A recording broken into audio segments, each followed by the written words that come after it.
Beşiktaş'ın hakkıydı oğlum. 2 kere 2 5. Eingesetzt habe, dass ich anständig meine Zeit... Ne Messi? Ronaldo tabii ki de.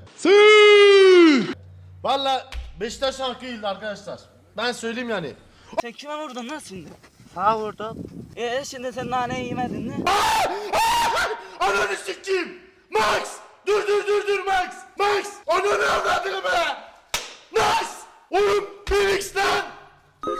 Ananı sikeyim. Hadi lan Max yap lütfen. Lütfen X at. X at. Lan bir tane X. Yalvarırım ağzına al.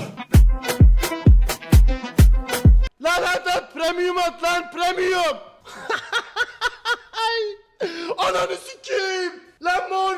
Yeşil de gel maviyle beraber hadi. Max. Kaçarı yok Max kanka. Bokunu çıkarma. Ananı sikeyim işte bu. İşte bu amına koyayım be. 500k.